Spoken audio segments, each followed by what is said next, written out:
Hey everybody, welcome to Geekoholics Anonymous, episode 287. I had to pause there for a second. I forgot, even though I just looked at it. I'm your host, All right. Rico, here with my co-host, Dane Cody. Dane. Cody and I get together once a week, talk about video games, TV, movies, and or whatever the hell we like. Happy New Year's, everybody. Welcome to 2020. Happy New Year. The pandemic is cured. All the problems of the world are gone, washed away with this new year. It's a happy new year, right? Yeah. Yeah, that's right. Yeah. Yeah. How was your holiday, Dane? Oh, it was not long enough. Yeah. I mean, I know I by. say that like it was great. Obviously not a whole, it was weird. It was like it was busy, but it wasn't at the same time because like obviously I couldn't go anywhere and see people, but Oh, that's right. You're not but you're not a politician, so you're not allowed to go right. anywhere. It's not like I could go to Hawaii and Or have Mexico a vacation or anything. Yeah, exactly. So yeah, no, like it was good. It was a little strange because like I said, like it was weird because it was like a lot of like running around during that period, even though I wasn't really able to do anything besides like shopping and essentials and stuff. So but having some time off, it's like you find like the time suddenly like you know it's like all those little things that you're like, oh, I should probably do I'm gonna that. do So all you're these like, little things I've been meaning to do forever, yeah, and then it's like you totally. ended And then up your doing week, none of and them. then like your time off is done, and you're like, shit, I Shit. wanted to play all these games and do all these things, but like I was spending all this time doing all this other shit, and like I didn't. Yeah, so it's funny. It was like I ended it, and I like I was telling my wife, I was like, man, like I thought having like a week and a bit off, I would like play tons of games and like get all this shit done, and like I actually feel like I didn't really play very many games over the course of my holidays, which was a bit of a bummer. Yeah. But it was good. It was nice. How about yourself? I played some games, not lots. Like I Yeah. I'm pretty much like at the end of Cyberpunk. One more session and I've beaten it. Right. I So think like I had a bunch of games that I was like, I'm gonna finish this and I'm gonna finish this and I'm gonna try and finish this. And like I finished one, but that was about it. I didn't So finish anything. well, there you go. But yeah, See? I pretty much just played that. We played some Fortnite together. That was pretty epic. It was. That was a good dreadnought of death. That was as we awesome. flying in the skies. It was good times. Still got to get that replay. Yeah, we do. Um Get that up on our YouTube channel. I was going to say it was short. Normally I get like 13 days, 14 days depending on how the holidays fall, but with Christmas Damn. falling like On a on Friday? a Friday and not the Yep. middle of the week, it Right. like that week was basically a work week. Like I worked right up until Christmas Eve, Yep. and then I only got 1 week off. But when Christmas is like in the middle of a week and New Year's is in the middle of a week, I kind of pad it around Christmas and I New see. Year's. Yeah. So if like And- Christmas is a Wednesday, then you'll take off the Wednesday and the rest of the week. Yeah. And then if it's New Year's, And then New Year's is the follows the Tuesday, and it's following like, well, I'll week, take so the it's other like- days, and then it's like, I Right. it depends on how it really falls, but I usually get between 12 and 14 days off. Yeah, Usually I for hear the that. cost of 1 week, it's a good strategic time to take vacation off and get a lot of days out of it. But this year it was 10 days. They flew by. I did some stuff. I was hoping to have built a new podcast computer, but I'm still waiting on my CPU. It should be here hopefully next week, and then that can happen. But I was hoping that was going to get done. And I'm like, oh, I can get that built over the holiday. But I'm like, well, I can't build a computer without a CPU. I'm not taking it all apart to put the cooler on and everything. So I got to wait. Yeah. And then I did manage to clean up a bunch of my basement and sold a bunch of stuff. I sold an F ton of Transformers on Facebook Marketplace. I had one. Just clearing out the house, eh? Yeah. Oh, like I'm not kidding when I called my storage area a gold mine.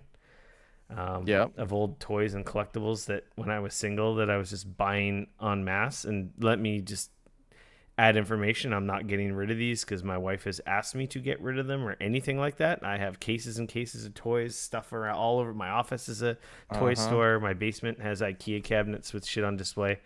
I'm just getting rid of it because I have too much stuff, not enough space to display it all. And I kind of like rotate stuff out, like stuff that I'm like not fond of anymore. I rotate out with newer stuff that I do really like.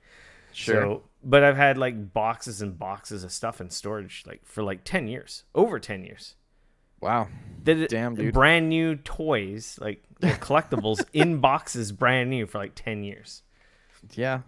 So, I mean, that's kind of what collecting is, right? Well, I like displaying. So yeah. But like, I got rid of a bunch of stuff. Sold some stuff on eBay. I had to repeat. I made a lot of money off this one guy. He kept coming. He literally bought like almost everything I listed on Facebook. Like, you should have just like brought him down into and said like, all right, make me an offer. I did show him a bunch of stuff, and but he's just rapidly collecting like everything. Like and you were back in the day when I guess he's in the time frame I was 10 years ago, and I still collect a lot of stuff, but I'm not about collecting the whole set. I'm more about the cool pieces. I want the good Optimuses and the good Megatrons, right? The random other cool fucking guys that I like that bring me childhood memories, or like new stuff like I really like the Mando stuff because Mando's fucking cool. And I got some Macross stuff, and I got some of the crossover. Like, I'll collect the crossover stuff now when it comes out. Sure, yeah. And I'm filling up some of my old I want to get some old Masterpiece figures that I missed, like filled in. So I got rid of stuff that has been in boxes that I don't care about. Fair enough. And I made a nice pretty penny, so that was very, very nice. So that's cool, man. Now I'm going to be buying a bunch more super toys.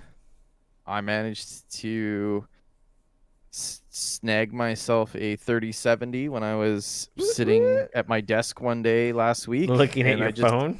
And I literally I was at my desk. Oh, I had the Discord open with the thing, and I glanced over just in time to literally start seeing the links start dropping in the Discord group. And it was just like they were there, and I was like, oh shit. So I got super sucked into the whole like, shit, I might be able to actually buy something that everybody wants. And it freaked me out because the first link I clicked on was for an EVGA card, and it was way too long. It wouldn't fit in my case. And I figured, I was like, oh shit, like that's it. That's probably it. Like I clicked on the wrong link, and that's probably done. it. I'm done now. So but luckily I managed to click out and click on the next link down, which was a stubbier card. And so I managed to get one of the Asus cards, and I managed to actually get it through.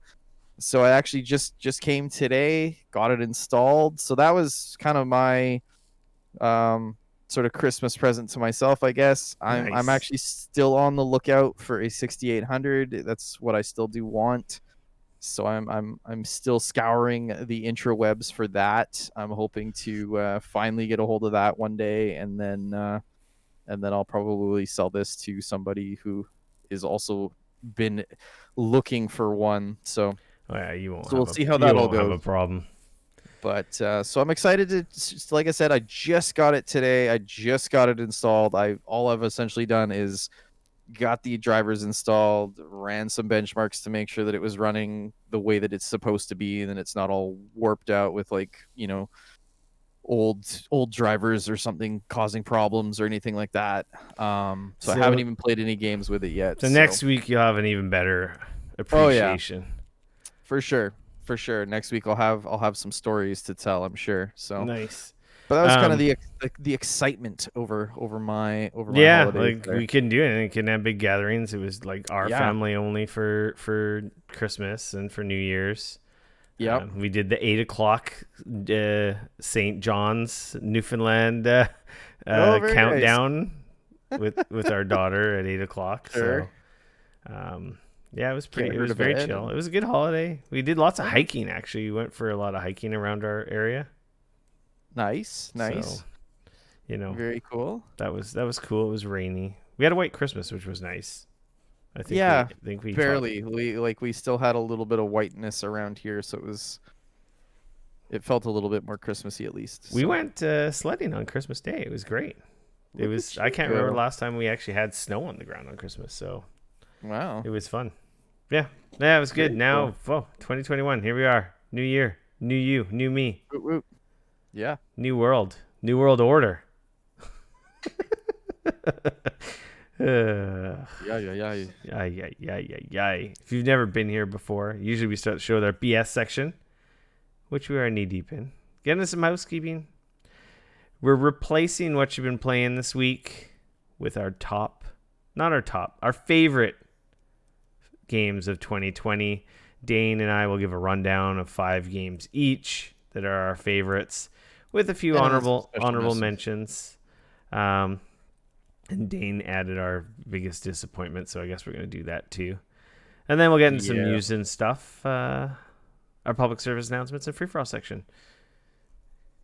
Also, before we get to the BS section, housekeeping. No, we're out of the BS section. We're in the housekeeping section. Shit, we're cleaning up this BS. Man. Join the Discord server. Rick. I'm rusty. It's been 2 weeks, man. Join the Discord server, Geekoholics.com/Discord. That's our Reddit. That's our forum. That's our chat group. Yada, yada. Do it. Geekoholics.com/Discord. Also, we have a Epic Games creator code. So if you're spending money on the Epic Game Store, if you're spending money on the Fortnites or the Rocket League, Geekoholics, use that as your creator code when you're spending money on the Epic properties, the Epic gaming platform. Grab that Fortnite skin. Gonna grab that Fortnite season pass. We'd appreciate it. Help support the show. And of course, we are a podcast first and foremost. You are catching us live on Twitch if you happen to be watching this. We try to ignore the chat because we are doing a podcast, and I get very distracted very easily. Ooh, shiny. But we do stream on twitch.tv/Geekoholics once a week, Wednesday nights. If you want to catch it live. If you want to see our handsome faces live every Wednesday around 8:30 Pacific time, plus or minus, twitch.tv/Geekoholics. And you can also help support the show there if you're an Amazon Prime subscriber. You've got Prime Gaming is what they call it now, which gives you a free sub a month for any Twitch channel of your choosing.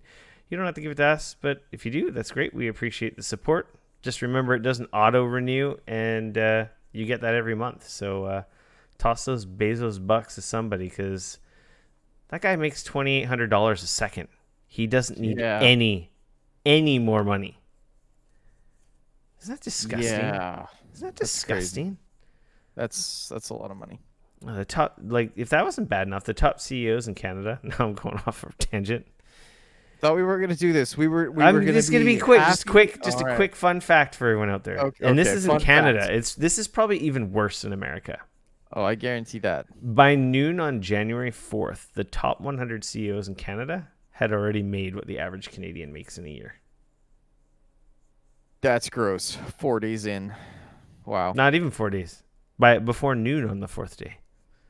And guess what? Wow. That's not counting New Year's Day, which was a holiday, and the Saturday and Sunday that nobody fucking worked. So figure that shit out. You're saying in half a day on the first day of work. Well, I guess, yeah. Yeah. I guess technically they're on their CEOs would be salary, so technically even when they're not working, they're working because they're very hardworking, contributing citizens to society. Yeah, it's fucking gross, eh? Wow, that's crazy. Dane, with that depressing fact being said, to set us off into 2021 to strive better to all become top Canadian CEOs, which we clearly should be. Yeah. Or at least making those dollars like they do. Fair enough. Shall we get into our favorite games? I'm Probably. saying favorite because I liked all these games a lot. Look, man, I liked all of them as well. But here's the thing, Rick. If somebody had a gun to your head and they said, "Which one of these is your favorite?" Oh, I can't. What would be your favorite? You gotta pick one, man. I can't pick one. You gotta pick one. Gun to your head, right?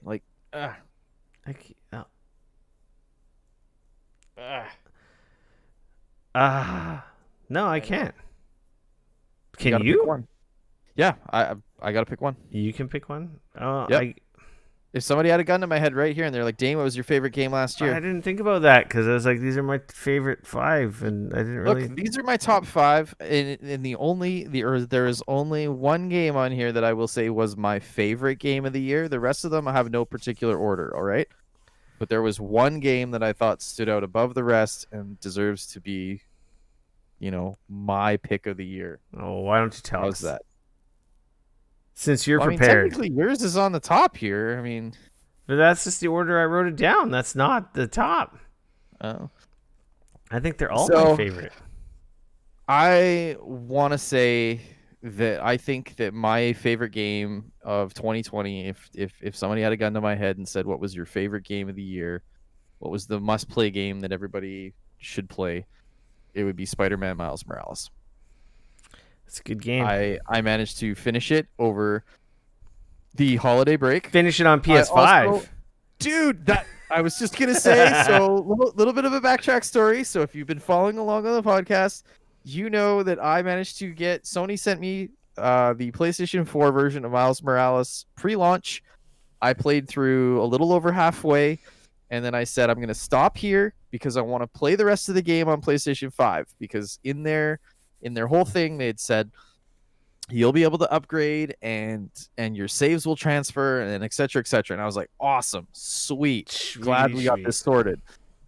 Then the game came out, PlayStation 5 came out, and I was unable to upgrade my copy to PlayStation 5. You're just locked into PS4 land. And I tried reaching out, and the PR company pretty much eventually, after some finagling and whatnot, they were like, sorry, there's nothing we can do. You're pretty much SOL. And I was like, well, shit. And at that point, it was like middle of December, and I was like, well, I'm just gonna wait till Christmas, and then it'll be the game that I'll play at Christmas time because the game is already set at Christmas time, and it feels super holiday, and it's dope. And I will use it on my Christmas break. I will sit down and I will finish it, even if it's not PlayStation 5. I don't even care. Well, I sat down to finish it, and PlayStation 5 upgrade available. So look, did it prompt you or yeah, I sat down and on my console, there it was. It was like as soon as I went to play it, it was just like PlayStation upgrade, like PlayStation 5 upgrade available, and I just selected it. Like like everybody said, like so I like should be able to did do. it pop up when you went to go launch the PS4 version, or was like the icon changed to indicate? So that's the thing. The icon literally said underneath it, it said like there like PlayStation 5 upgrade available. Oh, So cool. when I clicked there, went to the store, downloaded the 30 gigs or whatever it was to do the upgrade, boom, Here's a question. good to go. Yeah. Did you notice a huge difference between the two versions? So I will say that they're both obviously running at 60 already.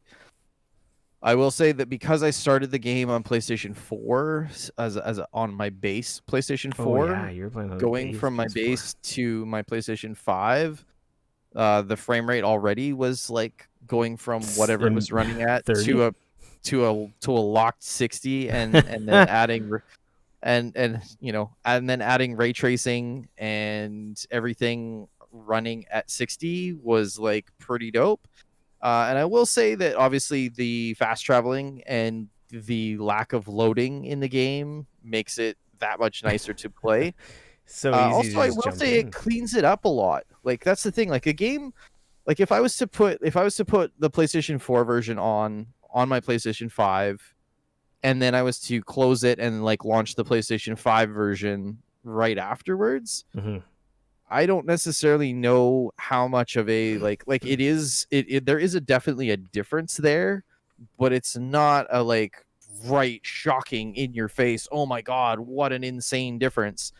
But it's a lot of little stuff while you're playing it that it feels better, it's smoother, it runs like, you know what I mean, the ray tracing's nice, like all of that stuff, especially when you pause the game and like suddenly it's like wow, like you notice so much more detail, things like that. um so yeah, so I'm glad I waited at this point. um that said though, like I played through, I finished it, I won't lie, the end of that game is fucking killer. Yeah. I was Did it get you in the genuinely like, feels?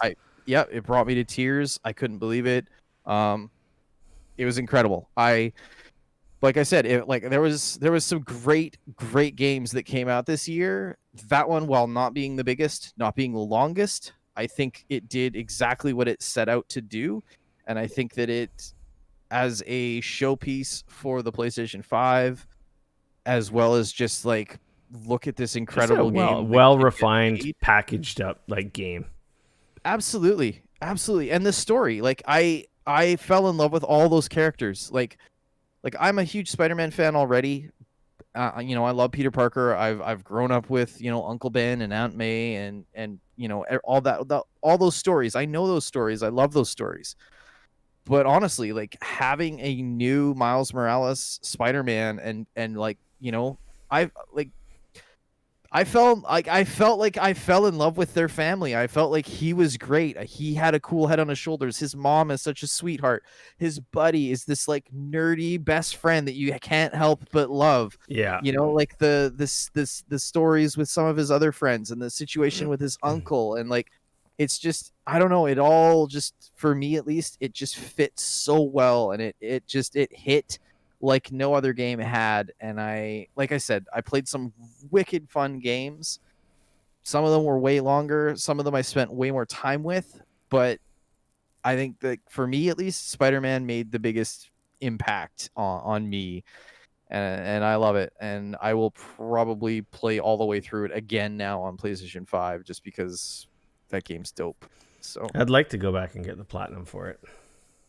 So yeah.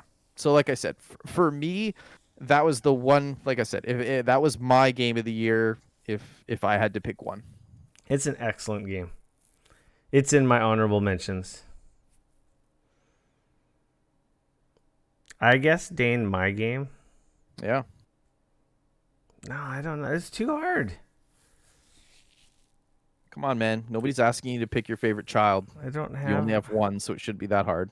I don't know, man. I had so much fun with. Well, I didn't have so much fun with one of these games, but I still really enjoyed it. You know what? I'm gonna say Ghost of Tsushima. Yeah. I really enjoyed that game.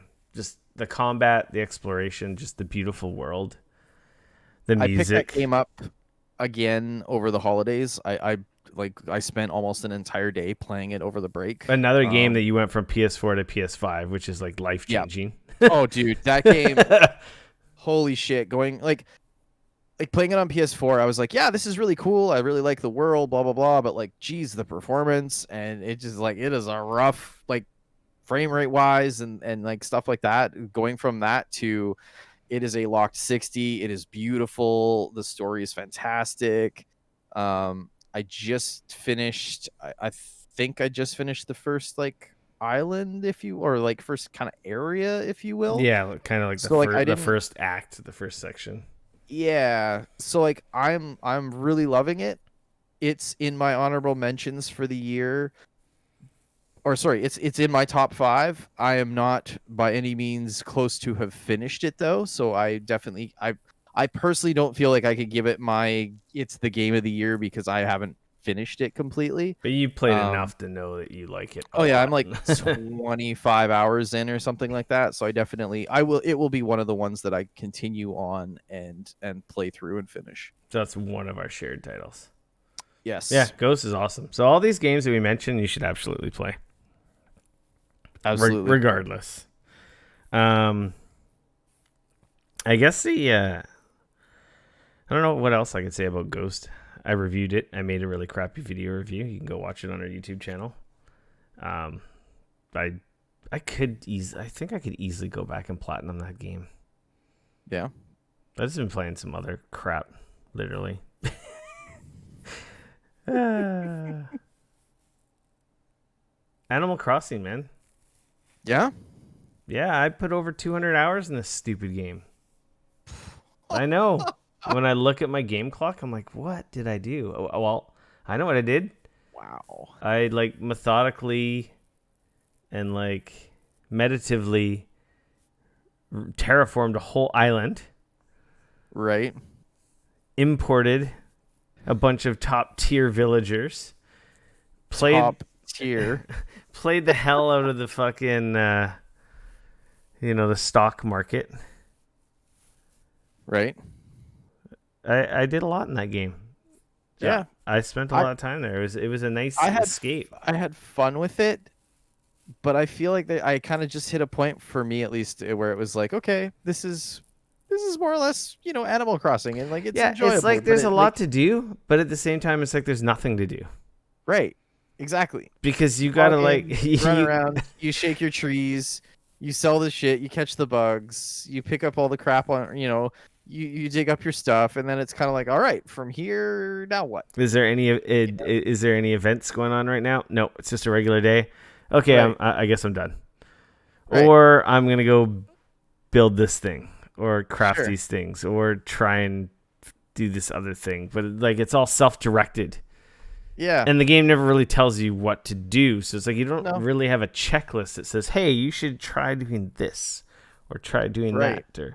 Or I guess there's always the expanding your house. Like there's goals and stuff, but it's like it's not too hard to get those all done. Like totally max out your house. Of course, you're getting all the fossils, getting all the fish, getting all that stuff. But like, not everyone's into all that. I did get all my fossils. Nice. I don't give a shit about fishing, so it's like I don't have any fish. I don't really care for catching bugs. Right. And then me and my daughter spent a lot of time playing it together, like co-op. Okay. It's probably one of the first video games she's really played with like some sense of actual like she's doing something. Sure.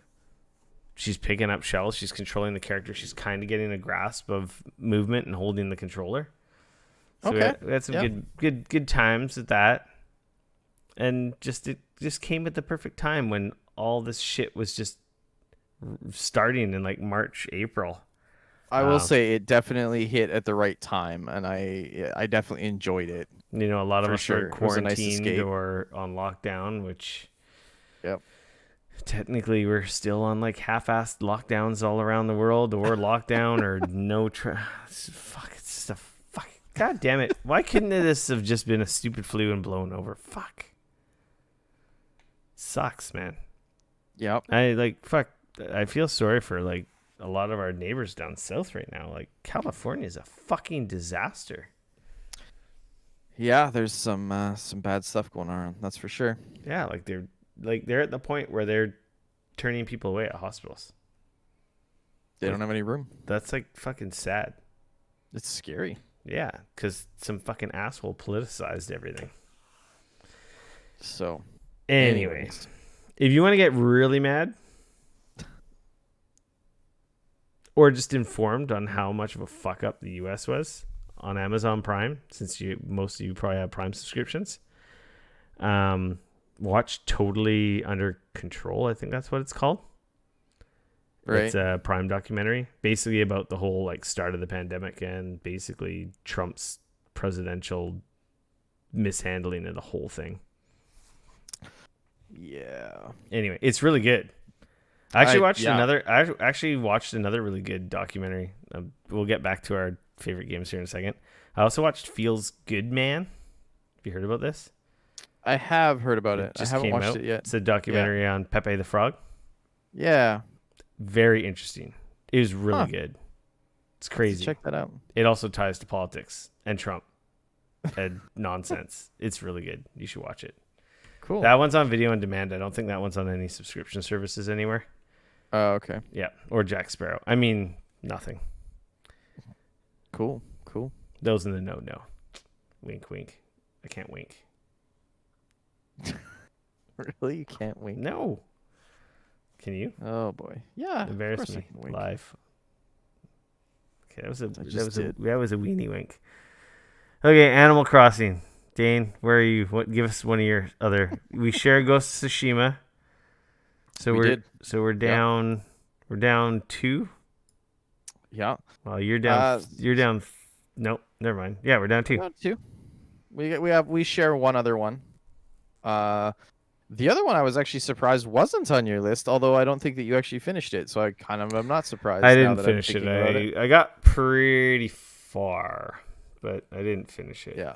The other one of the other games that I thought was absolutely fantastic was the Final Fantasy VII remake. I think it came out again right at that right time where it was the perfect escape. Um, it was pleasant. It was surprisingly long. I think they did a great job. I love the combat. The end was a little bit WTF.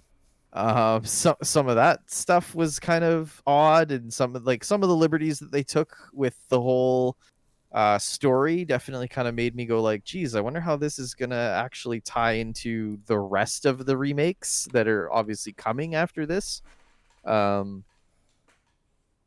But I still think that it was a fantastic game. There was, I think there was remnants of it. There was certain remnants of the game that you could tell, like, yep, this is a game that's been in development for like 7 or 10 years. But I think overall they did a great job, and I was glad to finally have it out. And yeah, I think that it was what I needed at the time, for sure. I'm gonna put it on my honorable mentions because you have 6 honorable mentions on your side, Jackass. Well, fine.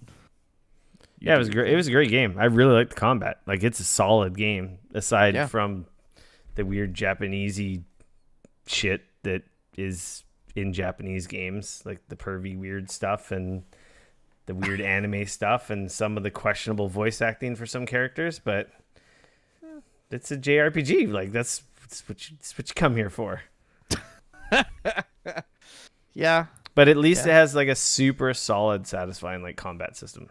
So yeah, no, it's very good. It was, I enjoyed it. I was a little concerned, but at the same time, like, after playing it, I'm like I said, I'm super curious to see like what the next piece of the puzzle is gonna look like. Yeah, we'll probably get it in another 7 years, 8 years. I hope it's a lot sooner than that. I hope so. Oh God. Yeah. So yeah. So that was my next piece. What about you, Rick? What else you got on here? I guess I'll choose the other one I have that we don't share. Okay. Last of Us Part 2. Yeah. That game is a masterpiece. Graphically, storytelling wise, regardless of what you think of. Like, yeah, it's not perfect, but nothing's perfect. There is no perfect anything. Media, movie, video game, book. There's really good, because even your most favoriteest best thing in the whole wide world is going to have some questionable parts. There's going to be lows. There's going to be highs. There's going to be like WTF moments. Last of Us 2 has a little bit of all that. Not many WTF moments. It's just, some people just want to hate on this game because it has female protagonists. Right? Like, some people instantly hate that, and they're like, oh, Neil and Naughty Dog, social justice warriors. Like, fuck off. Come on. Like, really? It's just a great story. It's a trying story. It's not Animal Crossing. It's not happy go lucky field. That was my problem with it. But the thing is Dane, at the time, it's not. I feel like if that game hit in another year that we weren't in the middle of a pandemic lockdown, I feel like it would have probably done better things for that game. But there are like happy moments. There are highs in the game that are like very good, memorable moments that are happy. But that also adds to like the stuff in it. Like, the game has a lot to say about revenge and violence and so forth. And some people, will have differing opinions and say it's cheap or it's not pulled off very well and whatnot. And, a lot of time I think some people just have an agenda because it's cool to hate the big, giant, new popular thing. But Naughty Dog is just a masterclass at fucking making video games. There's cinematography, their emotions on characters, their cutscenes, their graphics. Like, they have insanely polished, well-told visual stories that are just like, they really suck you in. Like, absolutely. And a really cool thing about Last of Us Part 2, and I don't think it's really a spoiler, but like a big part of the game is just like what it's like to be in someone else's shoes. You always hear that saying. Sure. but I think a huge, like, if you really want to understand what it's like to be in someone else's shoes, you should play The Last of Us Part 2. Because literally that's a huge part of this story. Because like it's about, you know, that person you don't like, or that person you've made ideas about because of the way they look, or the political party they support, or they're just that guy at your work and you've made assumptions, or that girl at your work, or this person at the grocery store, and you just have these preconceived notions of what that person's all about, what their life's like, whether they're good or bad. You have no fucking clue. Right. And this game puts you, and then you're like, holy fuck. It does a really good job of like, how could I be so ignorant? Like it's kind of like, it was such an amazing like journey. It's a different story than the first, like it's such a different story from the first game. Sure. But it is just as good, like a journey of like a different emotion. Like the first game is kind of like about growth and like love, like father-daughter love kind of thing. I believe the developers said that the first game was about hope. Yeah, like change. Like that was getting better. Like that was their whole thing, was that like the world is awful, things are terrible, but there's hope still, right? And you see that, like, spoilers for Last of Us Part 1 if you haven't fucking beaten that game. Hey, I haven't beat it. Don't you dare fucking spoil that shit. Oh, okay. I started it this year because I was going to get around to it. Because you're a fucking idiot. That game is so good. Look, that is like the game of the generation. Let's not get too far. Like, I'm not talking about like from a video game. It's not a perfect video game. It's a decent third-person shooter. Sure. Part 2 is a lot better and more refined. It's got a very, and that's the thing, on top of being a great journey, it's also a really good like stealth, and like just it has such a good gameplay loop, like the stealth assassinations, and then into combat, the one-hit killing of enemies, and taking advantage of the weapons that you have, which like the melee weapons that break down, but also enable you to do really powerful attacks. Right. It's got like a good solid gameplay loop too. It's not just an FMV with a shitty game, FMV game with a shitty video game attached to it. There's a good gameplay loop attached as well. Anyway, that's cool. Last of Us Part 2. Everyone should play it, regardless. Hey man, I own it. I need like I said, I need to finish the first one before I dive into the second one. And I tried to start the first one, and just the timing was just bad. Like I just this year, April was not the time to do it. I hear you, but it's like I don't know. It's not like that. It's I don't know. I think you should just, when you have a chance, if you just want to have a really great story adventure, like I think it's a game of the generation. The second one will be too. Everything Naughty Dog makes is like amazing. Look at Uncharted 4. Hey man, playing Uncharted, like the what's it called there, Uncharted.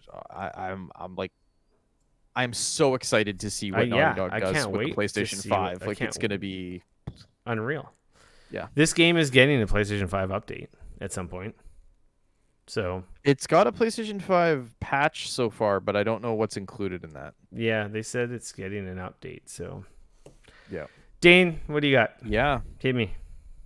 So I'll save the one that we both share till the end. The other game that grabbed me by surprise and held on for a lot longer than I expected, and I may or may not have even loaded it up over the holidays, is Genshin Impact.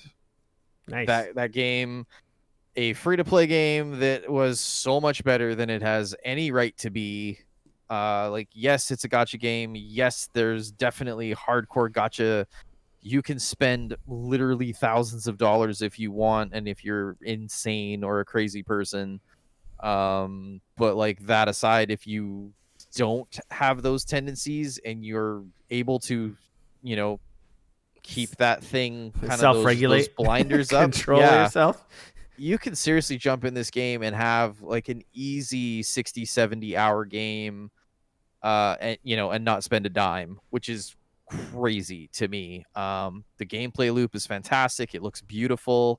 It's got a pretty crazy, like the fact that it runs on phones and on computers and on console. Like and you got cross play, cross save essentially across all of them with your account, which is kind of nice. It just, yeah, like it's that breath of the it does the whole Breath of the Wild sort of Exploration. exploration thing so well. And yeah, the fact that it's fucking free is just it's honestly mind-boggling. Every time I play that game, I'm like, okay, like I kind of feel almost like I stole it. Like Like you it's like, hacked it. okay, Like well, you like shouldn't have shit, it. like Like this is yeah, a this little isn't bit this like isn't a mobile game. This is a real video game I'm playing on my console. yeah, like there's a little part of me that I'm like, man, like this was the best $70. Wait a second, I didn't spend $70. I didn't spend Like it anything. just yeah, it's kind of wild like that. Yeah, it's just it does it all so well.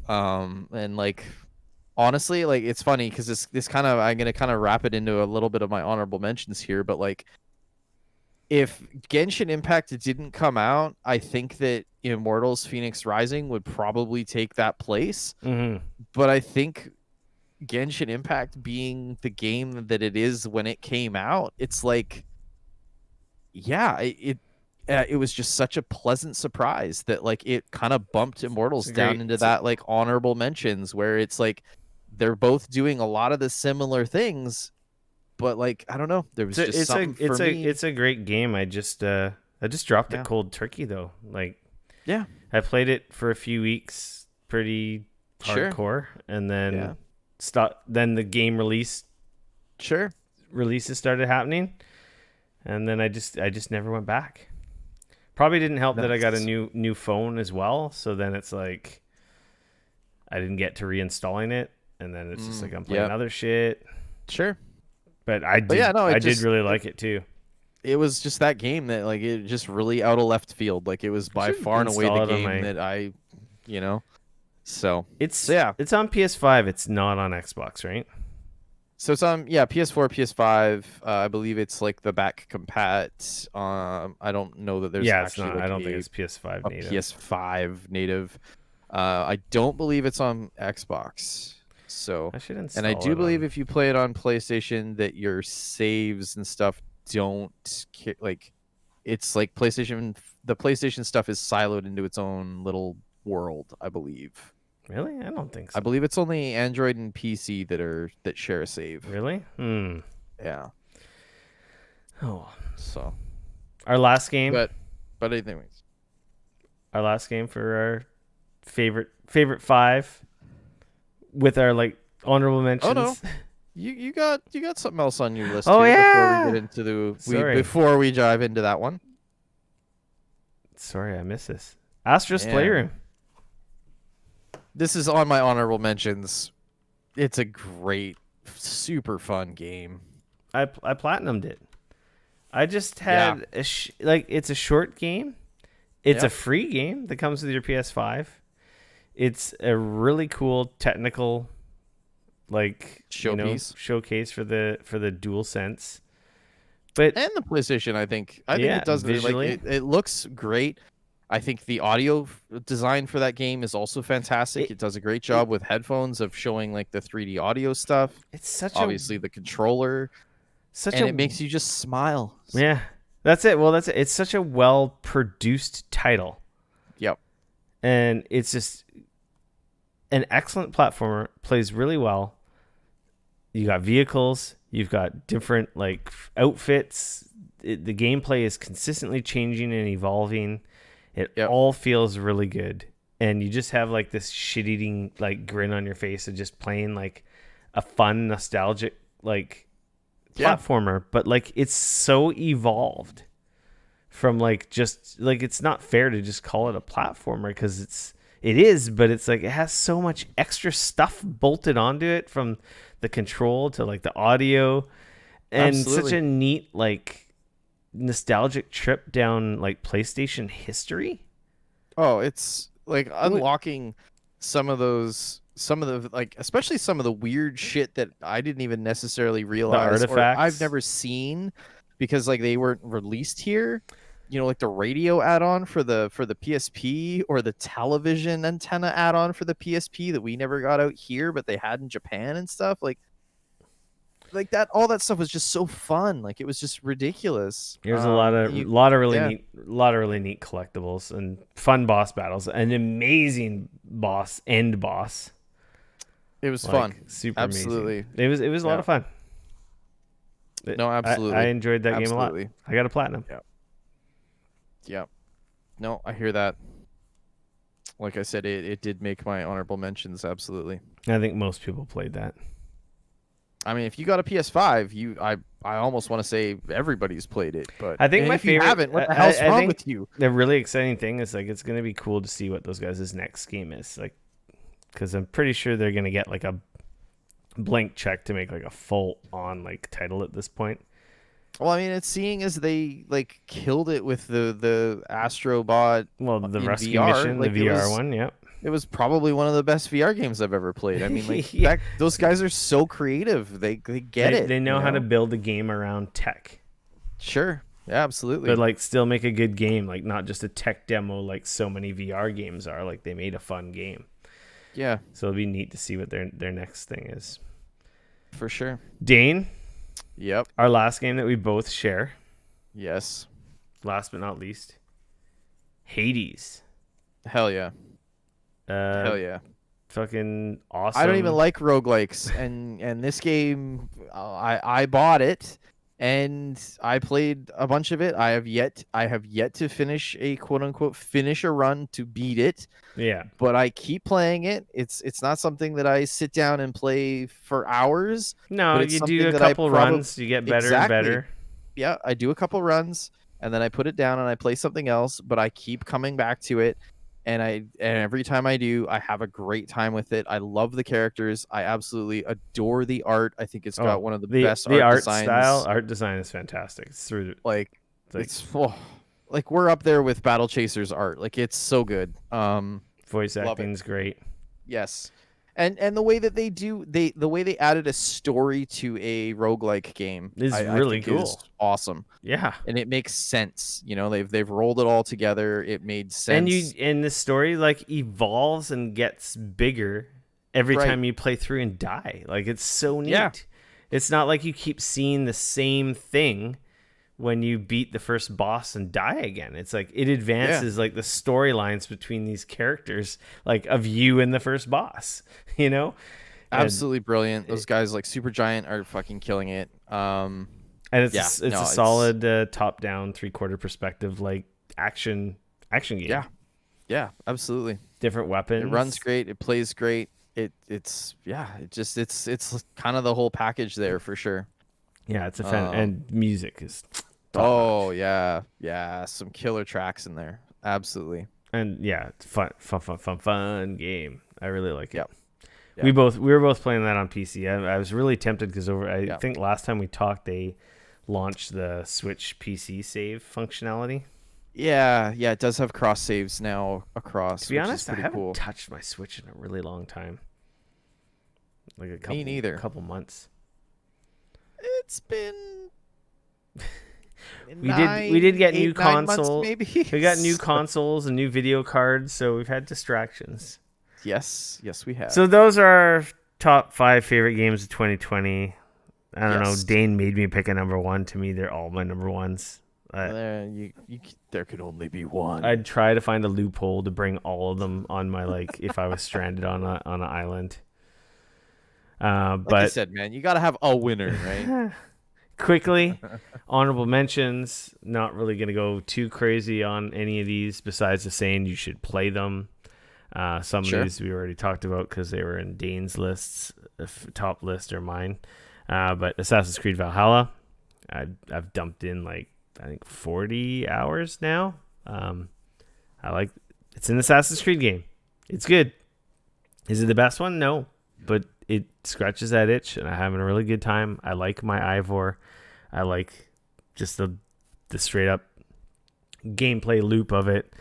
And, it nails some things that games like Cyberpunk 2077 should, take note of. Like, just being able to fucking respec whenever I want for free. Like, god damn it, in a game that's about cybernetics and modifying your body and you can't even change your specs without paying, a disgusting amount of money. Anyway, Valhalla, it's great. I really like it. I'm playing on. I was playing on PC and Series X. Series X is like is phenomenal version. I think the PS5 version's pretty much the same. Yeah.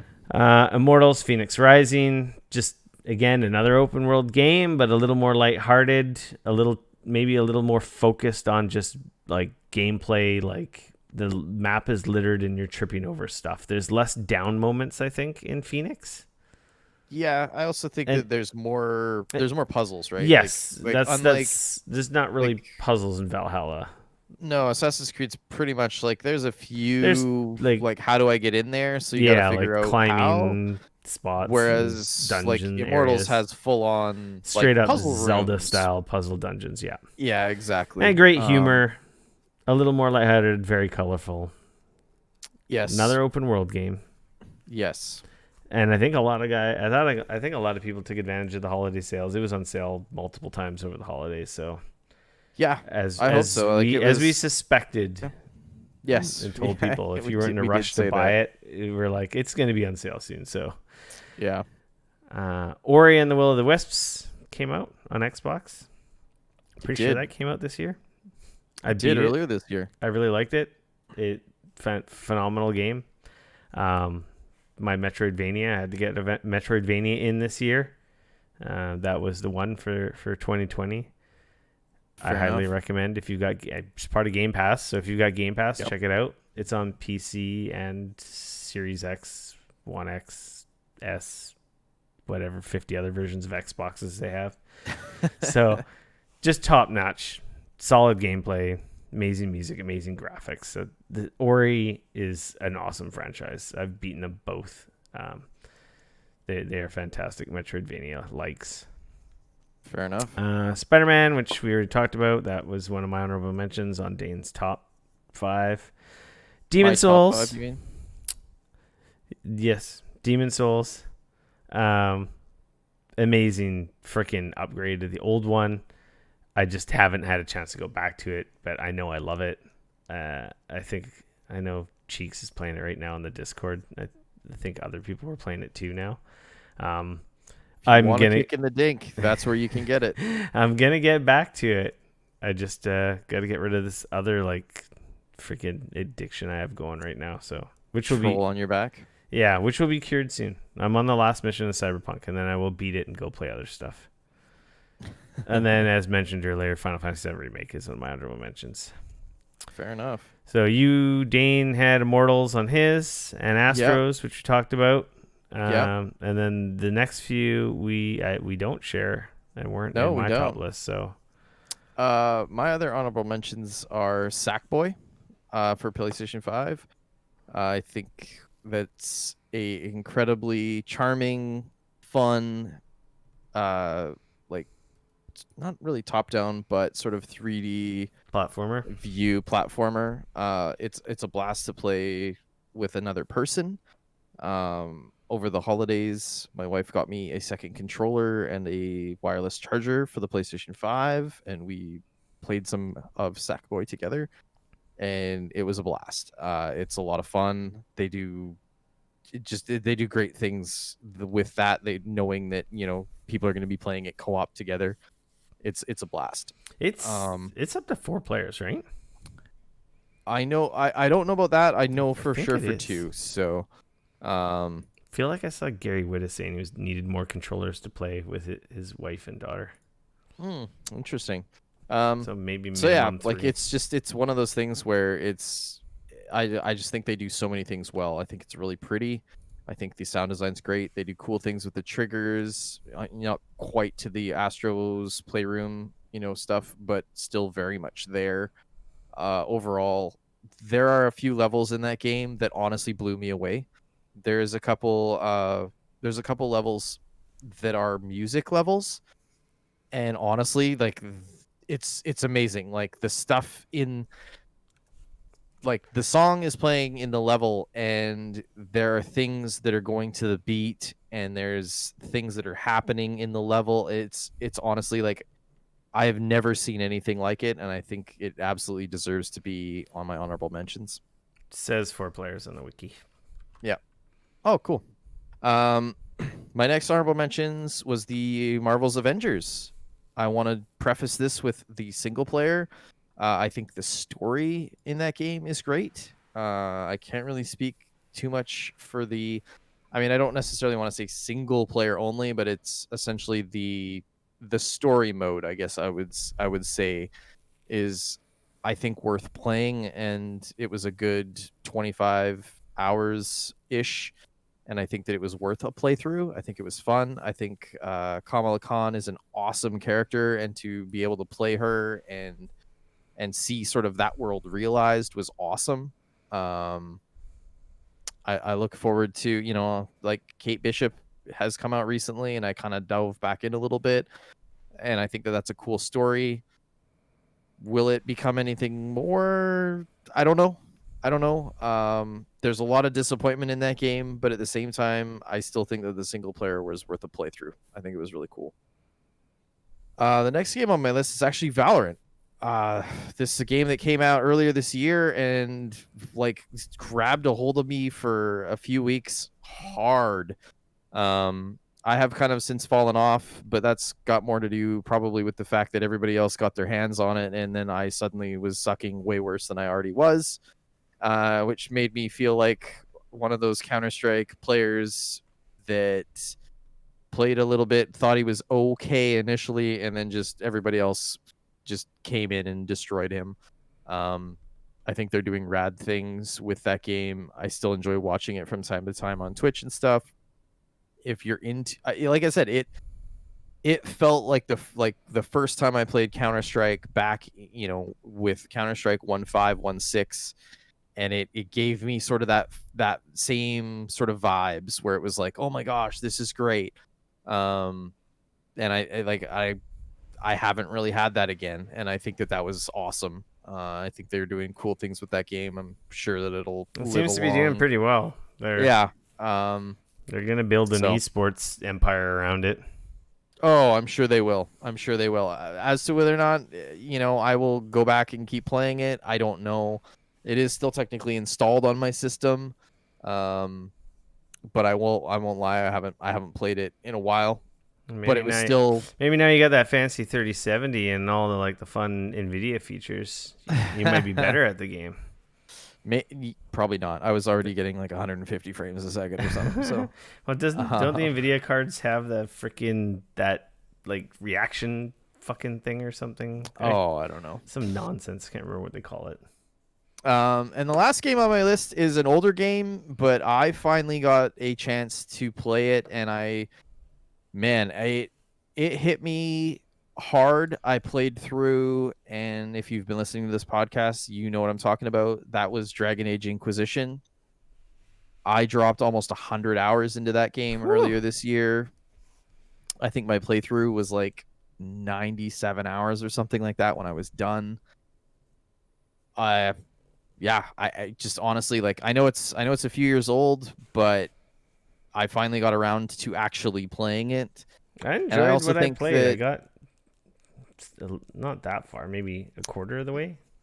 Yeah, I finished it. So I think also it came, I will say this, I also think part of it was timing. That game came out, when I was going through a bit of a rough situation with my grandmother passing and stuff like that.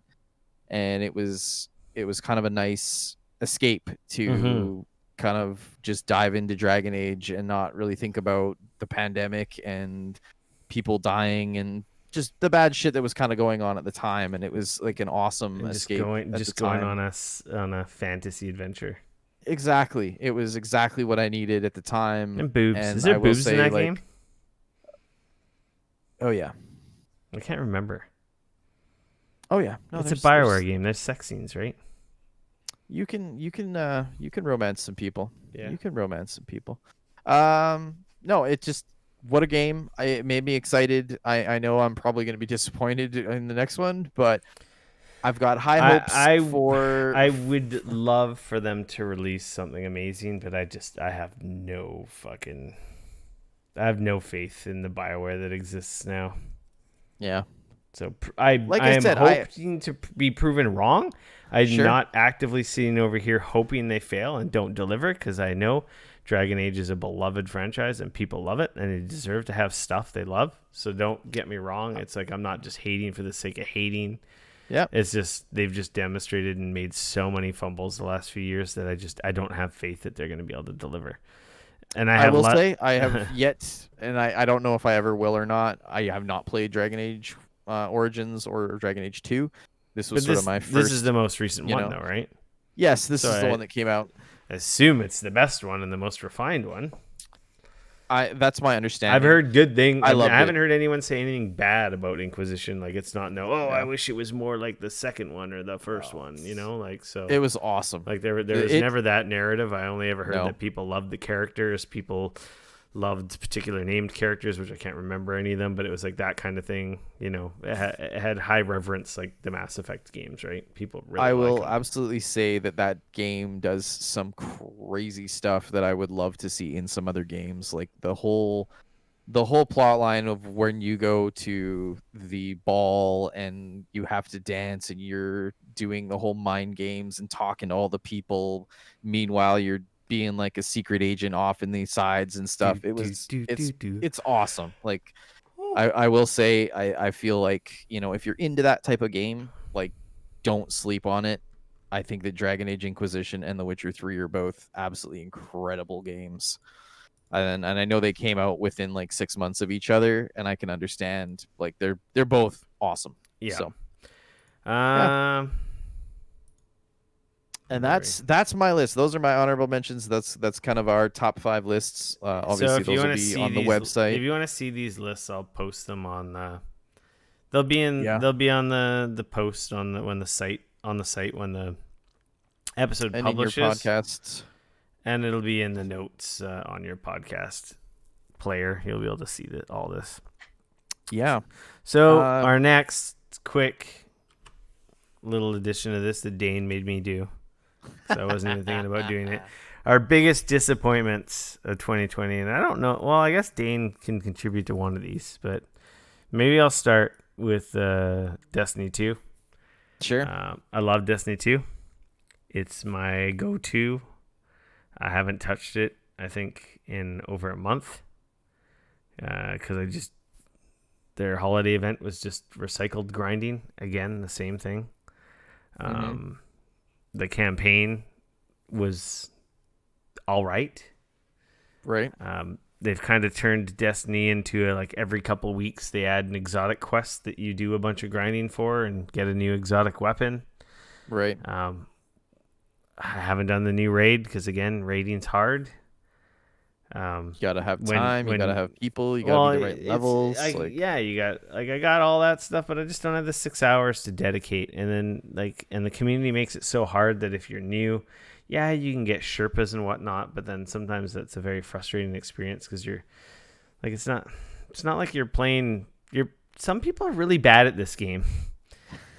And trying to do something that takes coordination with really bad people, and you know you're not bad, and you never fuck up. Because my experience with raids is I can drop into a raid with experienced people and have never done the raid before. Right. And as long as the raid leader tells me what I need to do, I can do it every time because it's not hard. Like because I have the skills. Like I know how to shoot the stuff when the doors open or when this changes or when that changes or stand on this thing or stand on that thing. Because it's all based around your skill. It's not a luck thing. It's like, but it boils down to good communication. Yep. But I've never had very frustrating experience when I've dropped in with like people that have completed the raids and I've never done it. As long as they tell me what I need to do, I always pull through. And to be honest, quite often, lots of the other people that say they know how to do it are the ones that are dying every time. And I just sit there and I'm just quiet because I'm just riding along. It doesn't matter, but it's not that frustrating because you might fail once or twice, not like 10 times. Right. And then you get through and it's like, you know, do a raid in a couple of hours or an hour and a half. And that's not bad. But like to do some of the pickup stuff, it just sucks that content is. They should have an easy mode, like a passenger mode on those raids so that you can get like baby's first raid like experiences where it's like, this is an easy version of what the real thing is. And you don't get any of the raid loot or anything. But then you can at least see that content and those worlds and those bosses and that experience. And it's like, hey, here's your primer. This is what you're going to go up against. But this is going to be way harder with like a way smaller margin of error on normal mode, and then you'll get but then you're primed for it. I think that would be brilliant. I don't understand. Destiny's been around for 7 years, 6 years, 7 years. I don't understand how this doesn't exist. So what you get is you've got a 10% of your player base, maybe it's a little higher, that sees this like main game content that 90% of your players just don't see. Right. Like so you're saying for you, Destiny 2 this year was one of your biggest disappointments. Yeah, like the campaign was not very long. Right. Europa, with your expansion, was it Beyond Light? Beyond Light, Europa, the new zone, beautiful, amazing. They added some cool new stuff. Some of the systems are nice, but there wasn't lots of major changes. It's the same game. It's a solid shooting, cool new weapons. They do force you to change up stuff because they retired a lot of the old weapons. Some of the new weapons kind of do have different feel. Like there was a lot of good stuff, but it was disappointing that it was like it's really just more of the same, and but really at the end of the day, less. Right. Like older expansions have had much more and done more. It's still a good game. Like I still like Destiny 2 a lot. Sure. But it's just a little disappointing. It's like, oh, well, you're not involved with Activision, and like, what, I'm expecting these big sweeping changes. I'm expecting this more content, and it's still always the same promises, and like they deliver, but it's like they don't quite deliver to, it's then again, it's our expectations as Destiny players could be really, really high for a game we really love, right? And it's just, well, and there's been some great updates, right? Like there has been. There's always even good me parts as a non, like I love Destiny, but not obviously to the extent that you do. Yeah. But I definitely have like jumped in, and there's been some like expansions and stuff that I've played through, and I was like, wow, that was great. Like I enjoyed the story. Like I played through it all, kind of got, dropped a bunch of hours into it, et cetera, et cetera. So I definitely know what you mean. And like last season, like I was like level 160 something, I think, on the battle pass. Like I played the shit out of it. But it was the same old shit. But I fell into that trap, and I was like, oh, I love this game again. I love the grind. I love it. Sure. It comes in waves, and this is right now with so many other games and new tech, and it's like, this is just more of the same. Like, no. And like not anyone else in our circle is like really into Destiny, so it's like, maybe I would if there was more people, but there's so many other great games too, and it's like it's a known quantity, so it's just disappointing that I fell off so fast, and that I feel like there wasn't enough content. Fair. And that's why it's a disappointment, though. Yeah. Right? And then I guess the other one we have here is Cyberpunk 2077. Dane put in here. It's a disappointment for me too, but not to the same degree, I don't think. I mean, obviously, I think it's not a surprise for like, I would, coming off of The Witcher 3, what can I say? Like, that's that is probably in my all-time top 5 greatest games ever made, like full stop. Witcher 3 is a really good game. And I would probably say, if somebody was to put a gun to my head and say what was maybe the best game, of the previous generation on the PlayStation 4, like it might end up being The Witcher 3, like of that sort of generation. You know what I mean? Like that game was incredible. Yeah, it is. So to come off of that and to come into Cyberpunk, like, I think that there are glimpses of such a cool game there that obviously, even when I try to put the bugs and the nonsense aside, you know what I mean? Like, even when I try to put all that stuff, what I'm left with, I still is not like the writing, like the kind of writing that we managed to get out of The Witcher 3. There's some good writing in Cyberpunk, but it's nowhere near that same level. The side stories, some of them are cool. So much of them is just kind of side story, open world, video game, like, you know what I mean? Like, it's just, I think what I was hoping was obviously like what they had kind of managed to pull off with The Witcher 3 is what I was hoping we were going to kind of see them do with, for lack of a better term, like kind of that Cyberpunk, like that sort of, once I think I realized they were kind of making a Fallout 4 / Far Cry style game where it was like this kind of first person RPG open world run around, like, you know what I mean, right? Like, I Yeah. think I was hoping to see them sort of transform that space, and to see them kind of end up with a lot of the same tropes, a lot of the same, trappings. They try to be this like super edgy sort of thing, but then at the same time, like, they made such strange decisions about, like you said, like, it's supposed to be a game about choice and changing and being able Oh yeah, to I remember them saying manipulate that like stuff. class isn't really a thing because it's like you could play however you want, and Right. you can, but it's But like like, okay, well, they make it so prohibitive to make any changes to your final spec at the end of the day. It's not like you can just respec whenever you want because you're like, oh, I'm no, kind of like bored of this. I want to try I something have else. Like, so just like I have like I want a body build yeah, just for like my health and also like defense. So like sure. I I bumped the game up to very hard because the Right. game was so easy on normal because I was Right. so like oh by the way, I'm also like max level. Like Right. I hit the level cap. I'm max body. I'm high reflexes, very high engineering?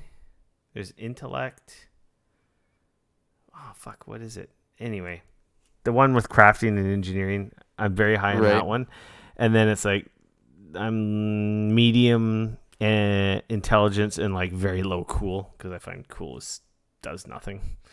Like it does stuff for it, like for stealth and stuff, but I don't really play stealthy because I don't find the stealth very good in that game at all. I haven't found it awesome yet, but So I, yeah, like, but I can't change that now. But what right. trust me, I am like a god with guns, and I'm very resilient, like, Sure. and I'm impossible to kill. It seems like that's why I had to bump up the difficulty. But I would Sure. like to do like I'd like to bump up some of my hacking skills. Mind you, I can hack very good because like I have an intellect of 12, but I'm locked Sure. out of some of the like end game like hacking stuff. But Yeah. again, I don't know how much of a difference it would make because I have all the best hacking stuff and it does tons of damage. I guess it would just be even more ridiculously powered. Sure. Because like I can hack through walls. I can. But like you said, like earlier, right? Like in a game like Assassin's Creed Valhalla, where you can essentially hit a button and respec how you want your character to be set up. Yeah, because I would It's respec. so shocking in a game that is yeah, about respecing your character. because I dumped The- a lot of points into the crafting. Like remember the spec. It powers up tech weapons. Sure. It powers up it gives you lots of like legendary crafting recipes and the ability to upgrade legendary stuff. So it's done me very well in that I have like the most powerful, best weapons in the game because of Sure. putting so many points into that tree, which unlocked a lot of high-end crafting stuff for me, which Yeah. I think is what's made me so powerful because like literally pretty much all my guns one-shot enemy regardless of what type of gun I'm using. Right. And I have all legendaries and iconic weapons that are like super powerful that I didn't have to buy as well. So like I didn't have to spend Sure. hundreds of thousands of credits on like these legendary weapons, though you do find Yeah. some here and there in the game. But yeah, like I would probably have taken some of those points out and maxed out my hacking tree, and Yeah. to But I get. mean, like, But I this can't is just change that. my point, right? Like, right. Because it's, you technically can, but it costs a buttload of money. No, I can change the perks, the perk points. Right. You can reset your perk points, but I still Right. can't go. I can't take like points out of reflexes and put them into intelligence, which I don't think Right. most games you can change your main stats. Like, but in a game like this, I feel like you should be able to just like wipe. Like, Totally. I want to be all super body and super cool, Yeah. or I want to be super intelligent with good reflexes, Yep. or I want to be super cool. Like I want to be like a stealthy assassin with like hacking. Like I want to put all my points into all those two trees and just go like all out to see how crazy it is with, you know what I mean? Yeah. Anyway. No, it's just for me, it's like there's moments, like I said, there's moments where I get the glimpses of like there's something special here. but it's not like The Witcher 3 where I played for hours and hours and hours, and around every corner it was like, oh my god, they nailed this, and they Yeah. wow. Like with this, it's like, yep, well, wow, that's not great. That feels terrible. Okay, like, do you know what I mean? It's like there's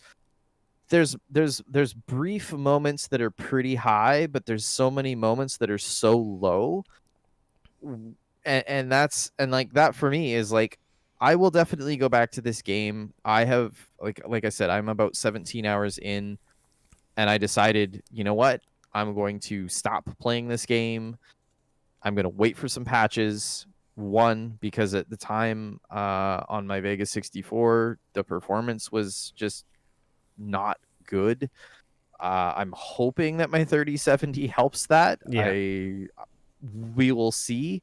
But just the amount of bugs, and like some of them, while funny, the amount that I was having, it becomes not funny anymore, even though they're kind of funny bugs. But when I got to close out of the game and then relaunch it in hope to fix a bug or to get Yeah. past an area, like that stuff's not fun. You know what I mean?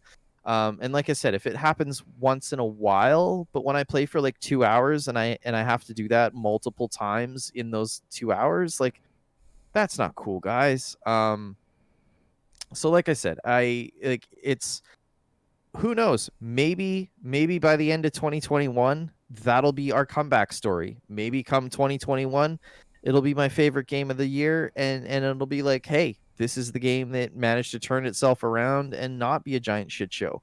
But at least right now, it's a giant shit show, and it Yeah. is by far and away my biggest disappointment of 2020. Yeah. I fully expected that game to come out and, like The Witcher 3, engulf like a month of my life, and instead It it's has engulfed a month of my life, but not for all the reasons that I thought it would. it has And it's engulfed a not month because of I've been it playing it has and engulfed enjoying it. a month of my life, but yeah, it's I think I'm just addicted, and I enjoy the systems enough that I'm just like, I gotta keep playing. I'm 80 hours in. Sure. I do like the side stories with like the main characters, but like there's definitely less of that than there is in Witcher 3. Like I don't think the side story and side character content is on the same level as Witcher 3. It's hard to say. I'd have to go back to Witcher 3. But like apparently you can beat this game. I could see how you could beat this game pretty quickly, cuz there's, Oh, if you just kind of like, if you mainline the main mainlined story, it, oh, and you just, could yeah. you if you mainline this game, you would have beaten it already with the amount of time you put into it. Yeah. And of course, the main story missions are the most refined, with the most The like most the interesting, most yeah. polished, the biggest kind of things happening. And, Sure. You know, And compared. I think that's the thing. Like as I like when I played The Witcher, like it sucked me into kind of almost being The Witcher. Like I would come to a new town and I would check the board for like, is there like a Witcher contract that I need to do to Yeah, help these get rid of people some of out? these Because like, monsters. the monsters are bad, and like the people would talk to me about it, and then those Witcher contracts were generally speaking, they weren't all the same. Like some of them had crazy like stuff would go on. Like I remember one, like it was like a werewolf thing, and I ended up like killing one of the werewolves, but there was like another one. Like it ended up spiraling into this whole thing, and I just thought I was gonna do like a a quote unquote regular sort of quick like hunt. You know what I mean? And like, and for what I've seen of a lot of the stuff in Cyberpunk, and again, like I have Oh, the not. side stuff is like the non-refined There side stuff is are go to a place and kill people. Right, that's the thing, and Go there's to a a place, ton of grab a those thing. icons on the map that All are the just, blue it's ones. just That's all they are. it's just video game. It's just total video game fluff. You know what I mean? Yeah. And there was a bit of that in The Witcher, but so much of that even felt like there was a purpose there. You know what The I mean? yellow ones, it's weird, like really to tell the difference. There's like the gigs, and then there's like the side activities. And Yeah. there's these random ones that kind of pop up on the map. Anything with a blue icon is literally you're just going to a place and you're killing guys. Right. Grabbing a thing, or unlocking a thing, or hacking a thing, and then or there's higher bringing somebody a thing. There's Yeah. higher quality, like side jobs, gigs, which have interactions with characters. You're having conversations. You're actually doing much more in depth things. Yeah, they're actually like side stories. Those ones are right? actual proper quests. So Yeah. unless you're grinding to level up, like you really don't need to do any of the random blue stuff, beating yeah. up people or the helping the cops or any of those side stuff, because Yeah. they're literally just there for you to get experience Sure. or grind out your skills. It's stuff that's there if you want to do it, right? they're super filler. Yeah. And again, like I'm fine with filler, you know, like look at Miles Morales and Spider-Man, you know what I mean? yeah, Like, it's the same thing as it's that. there, like, and if you want, like, you could totally do it. You know, it's just like, I think for me is it's not even like, for me, I think the issue is that they had sort of explained and talked it up so much, and then of course, like I said, playing the expectations, right? And like, and I Yeah. don't know if this game would ever have been able to, the amount of expectations that they had built between the fact that they had built the game before it, and then over the course of yeah, like the last see, 5 years explaining like, and oh, we're it, going to be able to do this, and you're going to be able to do this, and it's going to be the greatest thing ever. And like, so you know what I mean? So like everybody, so that game came Yeah. out and the expectations were insane. Yeah. And I've played so much of it, but so many, Yeah. like no one else has played it. Like, okay, all the initial reviewers played it. Sure. They couldn't talk about bugs. They all played on PC. They all beat it, and they never talked about it again because it's a single player game. Yeah. And then I got robbed of like the shared experience because everyone else was just bogged down with bugs. So Sure. I can't talk to anyone about any of the side stories or any of the character choices or who did you romance or what did you do here, what did you do there, what happened on Sure. this mission. Like, you know, like I got. But that's partly on you, because you're like, fuck it, I'm gonna just power through the bugs, and like the rest of us are kind of like, we're gonna hold off and Well, wait. that's right? the thing. I'm not having a lot of bugs. Like I've had a couple, but I haven't had any in like, I don't know, in the last 40 hours. I haven't had a single crash or any bugs. So, Yeah. but that's the thing, because of the unpolishedness, because of the bugs, because of the under delivering. Then no one's playing it, so it's like it sucks. So like, had everyone been playing it and it came out the way it should have came out with more refinement and no bugs, like this game was actually finished. This game would definitely be an honorable mention. And I've played it enough that I honestly really like it, regardless of all the shit going on with it. I'm like I said, I'm 80 hours into it. It's really the only thing I've been playing since it's come out. Sure. But I can't recommend it because I know it's a fucking mess. Yeah. And it sucks because this game should be an honorable mention. Would it be a top 5 favorite? I don't know, because this game should have been fucking delayed. Anyway, that's enough of that. Those are disappointments. I'm done talking about Cyberpunk, even though we're going to talk about Cyberpunk in a second. This brings us to that was our top games. That was our biggest disappointments. Our favorite games, our honorable mentions. I hope you guys enjoyed that. That was our game of the year. Yes. In 2020. 2020's game of the years in 2021. We got to keep up the tradition. But we always do that. I mean, we like to get all the games, man. If you release a game, we played every game in 2020. December, we may not have mentioned it, but we played every single video game on every platform that came out in 2020. So it's the only fair way to do it. Is to do it in 2021 when you've played every single game. Hey man, look, I just want to point out that we've been doing this for a few years now, and this year even Giant Bomb has taken our lead, and they're not doing their game of the year till 2021. So there you go. I was wondering what was going on with Look at us. We're trendsetters. We're ahead. We're ahead of all. So Dane, that brings us to our news and stuff. The news. CD Projekt facing class action lawsuit over Cyberpunk 2077. Yep. Ay. I mean, this is their investors, right? Yeah. So their investors they're saying that they lied about the state of the game on Xbox One and PlayStation 4. They said that it was a lot more finished than it was, and that it was complete, that it was playable, that it was a complete package. So the suite claims that CD Projekt management failed to disclose that the game was virtually unplayable on the consoles due to an enormous amount of bugs, resulting in Sony pulling the digital version of the game and Microsoft and other sellers offering refunds.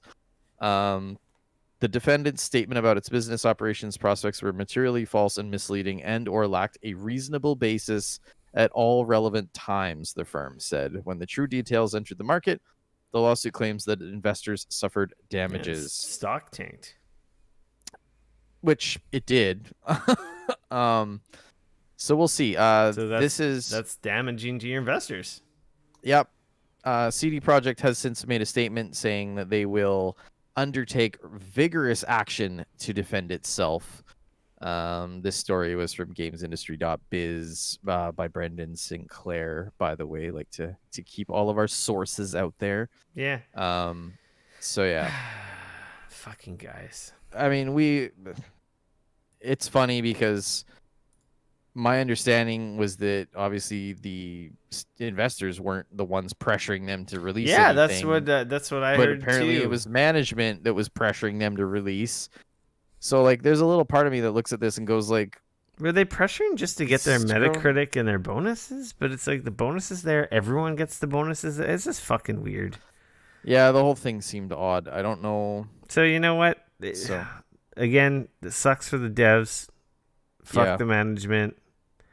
And this is what happens. So maybe some heads are going to roll for doing this, and they're going to go to court. It's going to cost some money. I won't hold my breath, but yeah. They're definitely going to go to court. It's going to cost some money. Yep. I don't think you go to court if you don't have like a case. Who knows? Judge could throw it out. Who knows? It could just settle. I do find it weird that like as an investor, you're suing your investment to get more money, which is going to hurt you. Yeah, like well, it doesn't. It doesn't, because let's be honest. When the stock goes down, you just end up buying more, and when it bounces back, cha-ching, ching, ching, you know it's gonna come back. There you go. Moving on. Steam hits 25 million concurrent users for the first time. This story from Eurogamer by Vicky Blake. It's a happy new year indeed for Valve. We're only a few days into 2021, but the company has once again broken its own record for the highest number of concurrent users on its digital PC platform of Steam. This is the seventh time the record has been broken in 12 months, most recently when it hit 24,776,635 concurrent users. That was back in mid-December. Before that, the highest concurrent has been 22 million. Steam saw an unprecedented number of players concurrently online back when the pandemic first surged, but a lot of people thought that was probably a combination of the cold weather, pandemic lockdowns, and the release of Cyberpunk 2077 all had an impact on the figures. And of course, not all 25 million were actively playing. Most accounts were idle. But of course, still, the fact that you had that many people concurrently logged in and like active is still amazing. It's a lot of players. So there you go. 7.4 million active in game at the time the record was broken. Right. That's still a lot of fucking people. Yeah. Yeah. There Congrats, you go. Steam. You own the PC marketplace. Yeah. Yeah, so like even with Epic in the market, they're setting records. So like, I mean, I think that was. I think you got kind of nothing like with everybody in lockdown. Like you better be breaking records. This next story from Eurogamer by Tom Phillips. Epic Games buys shopping mall to convert into really cool, fun, zany headquarters. They didn't say that. I just put that in there because why wouldn't you? Because that sounds awesome. It's wild and smart all at the same time. Like it's a huge like shopping mall center. Like you got lots of parking. Yeah. Well, they're gonna rip down a bunch of stuff and add a bunch of stuff, and the whole thing's gonna be kind of wild. But they purchased Cary Town Center, which is a 980,000 square foot site just down the road from its current home in Cary, North Carolina. The vast complex will become Epic's new home campus, which will open in 2024 after a 3-year plan to refurbish and rebuild the area. So there you go. There's a sort of a map showing like what will become Epic Games. While Epic will own the site, some of it may still be given over for use by the local community, the company said. which is pretty cool. The company currently has 50 offices worldwide, which variously run the hugely successful Fortnite, develop the Unreal Engine, and operate the Epic Games Store. That's so cool. So I hope they make. apparently I the hope you get. mall lost like 3 of its like tentpole sort of like stores, Oh yeah, so it's just and has like been hurting pretty bad. yeah, no. So this was This is not the only shopping mall in the world right now that's going to be hurting. no. So With, yeah, with literally Amazon taking over, everyone shopping from home, just kind of seems to have. It kind of just been like skip on the demise of big box. Like skip. Everyone's ordering from home because then like the holdouts like your parents and your grandmas and grandpas like no I'm going to the store. I was like I'm not going to the store in the fucking pandemic. I guess I got to learn how to use Amazon. well, that's the thing, man. Is like I will say, like if you want to compete, if you want to be in that space, you got to get your online game sorted out. That's the thing that boggles my mind, man. Is like every time I order something from like almost anybody else besides Amazon, it's always a nonsensical like it's like I order and then it takes a week for them just to process my order before it even gets shipped out. Yeah, it's like so then what? it's like 2 weeks before it even gets to me, but even though I know the store is literally like down the road that has stock, so it's like suddenly it's like why would I order from them online when I could just walk into their store like or just order from Amazon when I know I'm going to get it in 2 days. And that's the thing, right? Is like why like if you're going to try and compete, you need to do better. Well, not better, the same. Well, you need to do better than you're currently doing. How's that? Okay, yes, that is true. like GameStop. Yes, exactly. They have the stuff, but they take so long. Like you said, it was exactly it takes forever to ship. Yeah. The source. Yeah. What, a week to process it and then you ship it? Yeah, what the hell, man? Like I will say I know you have issues with them, and those are all fair. But like, I ordered my video card and managed to get it from Best Buy. They literally processed my order and shipped the card out the same day. And I will say, like, fucking A, like good on them. You know what I mean? Like, that's the type of shit I expect. Like, you're a giant retailer at this point. You know, your EBs and your Walmarts and these guys, like, they all, if you want to compete with Amazon, you have to compete with Amazon. Don't get me wrong, I liked Best Buy, but they fucked me over and blamed me. I get it. Blame me for their mistakes so they could burn in hell. Like I said, I get it. I'm just saying, like, you know. Don't tell them I still can get stuff from them. Okay, I won't tell them. So who's got the last laugh? Fuckers. Yeah. Outriders has been delayed to April 1st, and this is not a joke. Demo launches February 25th. So they're going to release the demo in February. You'll be able to play the first few hours of the game. This is the new game by People Can Fly, being published by Square, I want to say. Yeah. Is that? Oh, Square Enix. Yeah. The story from Gamatsu Sal Romano. Kind of looks like a Destiny. This was it was like kind of a cross between Destiny and like Gears, kind of. It's like a looter shooter. What's the other game these guys made? It's a great. People Can Fly. Yeah, they made oh god, what the hell's the name? I've never played it.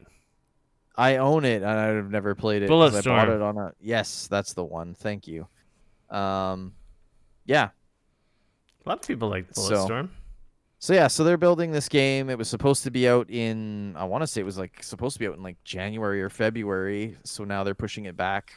I suspect that we will be seeing some more of this due to pandemic mixed with the response to Cyberpunk and their nonsense. I think games are going to be a little more cautious about releasing in a shitty state. So yeah, pretty much Happy New Year. We believe it's important that players get to experience a new IP like Outriders before release so that you can decide for yourselves whether the game is something you wish to pre-order, purchase, or play. For this reason, we're excited to announce that on February 25th, 2021, we will be publishing a free demo giving everyone the chance to play the first few hours of the game with all 4 classes in both single player and co-op, along with seamless migration of your character and progress to the full game. That's pretty cool. Speaking of which, we have decided to move the release date of Outriders to April 1st, 2021. No joke. Haha. We will spend this extra time fine-tuning the game and focusing on delivering a fantastic play experience at launch. Thanks for hanging tight a little longer. We appreciate your patience. Smart, I think, seeing as how many of these looter games have released recently and how many of them have, well, they've all sort of like, look at Avengers, right? It released last fall and kind of fell flat on its face because it wasn't ready for release. So I think them doing this is smart. If it's going to make a game better, then good on them. Yeah, People Can Fly was owned by Epic. Yes, they were, and then they let them go. And they made Gears of War Judgment as well. Yeah. This next story is depressing and sad and makes my heart hurt a lot. It makes everyone loads of graphic cards just got more expensive. I wish this did not affect us as Canadians, but unfortunately most of the cards that we get in Canada, little inside baseball, a little behind the scenes for anybody that cares, most of the cards that we get in Canada actually get imported from China and Taiwan into the United States and then shipped up to Canada, which sucks because when that happens, depending on the importer and depending on the company, there are some that do this does not happen to, but there are some that it does, so it kind of depends. But because of the tariffs that were leveled due to the ongoing US versus China trade war, it is no longer exempt. So there was a bunch of stuff that was exempt from the tariffs, and video cards and consoles, for example, and motherboards, those were all things that were exempt from them. That has now ran out as of January. So as the New York Times reported last week, Mr. Trump began placing tariffs on more than $360 billion worth of Chinese goods in 2018, prompting thousands of companies to ask the administration for temporary waivers, excluding them from the levies. These waivers are now done, and PC hardware companies are among those who have already raised their prices to accommodate the tariffs. While this will affect most companies in this part of the industry, since so many components and products are sourced from China, Asus are so far the only ones to issue a statement explaining the hikes. And they've gone out to issue a statement saying that this update applies to graphics cards and motherboards. MSRP pricing for Asus components in 2021 will be raising. Some of the stuff is going up from like we're talking a lot. Yeah, 7.5% to 25%. Yep. Depending on what the product, which is insane. So for example, a 3090, which was already $1,800 American, is going up to $1,979. $180 increase. $180 increase, which again, on something that's $2,000 plus in Canada, that's insane. Yeah, Jesus. This really sucks because, I'll just kind of roll it into this. In case you haven't noticed, Bitcoin as of late and other cryptocurrencies have been on an absolute tear. So we're getting squished on both sides right now. We've got incredible demand for video cards already just due to pandemic and lack of supply and people sitting at home building new computers and so on and so forth. So we've got that situation happening. Now we have Bitcoin hitting $34,000 and other cryptocurrencies like Ethereum and stuff like that also on the rise. And the thing is that, like, generally speaking, people aren't using video cards to mine for Bitcoin, but a lot of the stuff like Ethereum, Dogecoin, a lot of those lesser known ones, you can still use a graphics card, especially like a 3080, a 3070, I know the Radeon 7, the 2080s, all those types of cards that are the cards that we want to buy. Those are all cards that are good for mining, and you can actually still make a profit mining them. Especially when those currencies are getting dragged up with Bitcoin doing so well. Exactly. That's the thing. So you've got that happening right now. You've got the scalpers scalping with all the bots, and now on top of that, everything just got more expensive. So there you go. 2021. It was We're shared. off to a start. It was shared on our Discord. That fucking dude did like 90 something 3080s. Yeah, 70 or 86 3080s that he had put into a Bitcoin mining rig. Fuck. Or an Ethereum mining rig. And people sorry, are and he was like, making the only $20,000 a way month. he could buy that many is direct, and it's like that's like the manufacturers just spitting in their customer's face, like the gamers who carry them on all the every other year that stupid shit like this doesn't happen and pays their bills. It's like it's just like spitting in their face, like, oh, we don't give a shit. We're gonna sell 100 cards to this douchebag fucking miner. That, or it's some miner who talked to one of the suppliers and managed to essentially get all of their, because like that's the thing, right? Is there's a bunch of different middlemen when it comes to this stuff. But at the same time, it's you know, such like a shisty, like I get it. Like I said, it's the problem is there's no incentive to make it fair and make it so people can only buy one version. They just want it gone and they want all their profit. And who knows? This guy could have paid above market rates, and the guy's like, "Fuck yeah, we'll sell it to you under the table for extra than what I would get on the website, having to process 80 individual orders plus shipping." Sure. And I just give you all of them and make even more money. Like, yeah, it's very lucrative for people who do that as well, right? So I get it, but it's like it sucks. Fuck off, miners. So that's so there you have it. Digital currency's so fucking stupid. I don't get it. So Nintendo news. Nintendo acquires Next Level Games. This story from GameIndustry.biz from Marie Delisandri. Luigi's Mansion developer will become a wholly owned subsidiary of the platform holder in March. Nintendo announced the acquisition of Vancouver-based studio Next Level Games for an undisclosed sum. So those are the Luigi's Mansion 3 guys. Yeah. And a few other games over the years. Mario Strikers, Luigi's Mansion, Metroid Prime, Federation Force for the 3DS. I feel like they also did some of like the Punch-Out games on the Wii, or the Punch-Out game on the Wii. Oh, I could see that. They've done a few games. They've been great. I mean, it's not very often that like Nintendo makes a move on developers. Nintendo has not acquired a company in like a decade.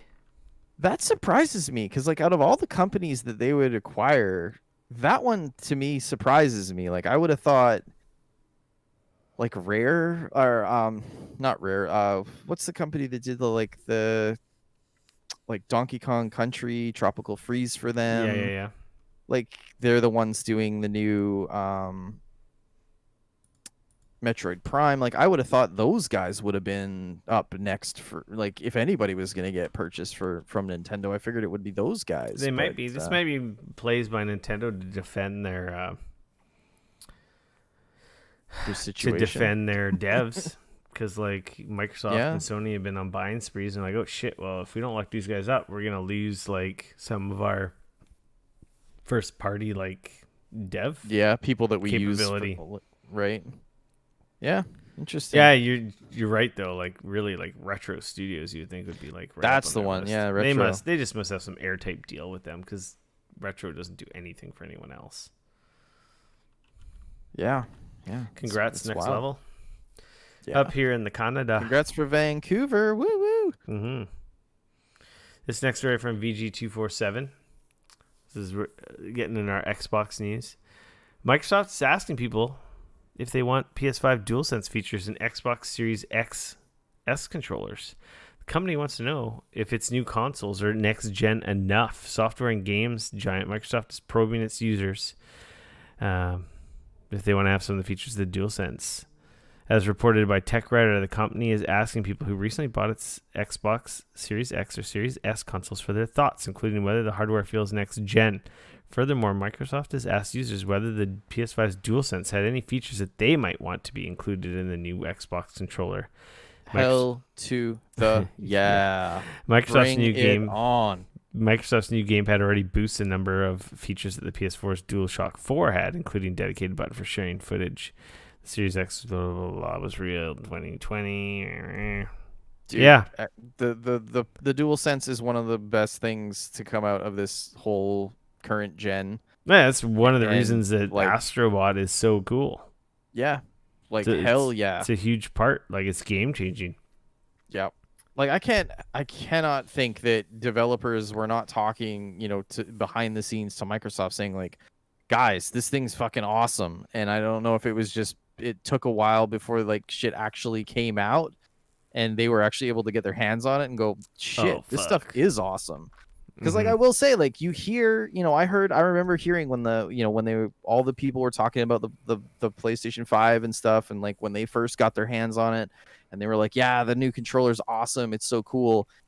But it wasn't until I had it in my hands that I went, holy shit, this thing is awesome. It is so cool. Like it's really one of those things where you can tell people how cool it is, but really until you've played with it yourself, it's a little bit like VR in that way. You know, you can tell somebody how cool VR is, but then when you put the goggles on them and they're like, oh my God, this is so cool. You remember that controller is the same way, right? Remember when Nintendo essentially basically was the first to implement Rumble?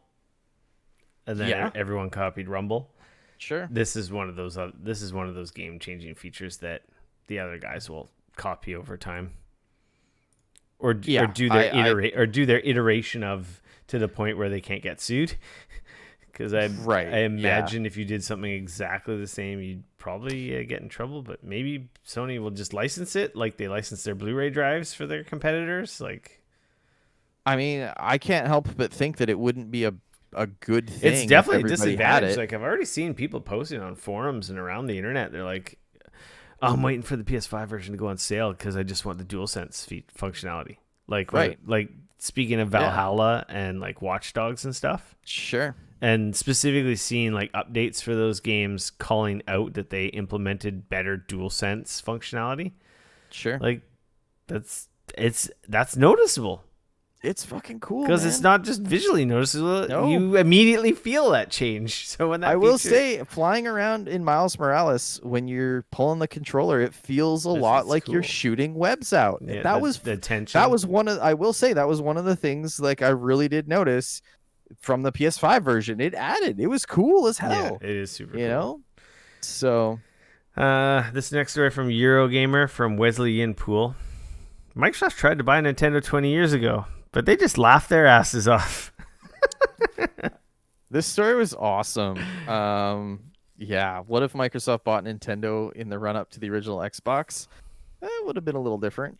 In an oral history on the creation of the original Xbox, published by Bloomberg, those involved with the console reveal they tried to use Microsoft millions of dollars to secure Xbox exclusives and actually met Nintendo to see if they would consider being acquired. But according to Kevin Backus, former director of third-party relations, that meeting didn't go so well. Steve Ballmer, ex-Microsoft CEO, made us go meet with Nintendo to see if they would consider being acquired. They just laughed their asses off. Like, imagine an hour of somebody just laughing at you. That was kind of how that meeting went.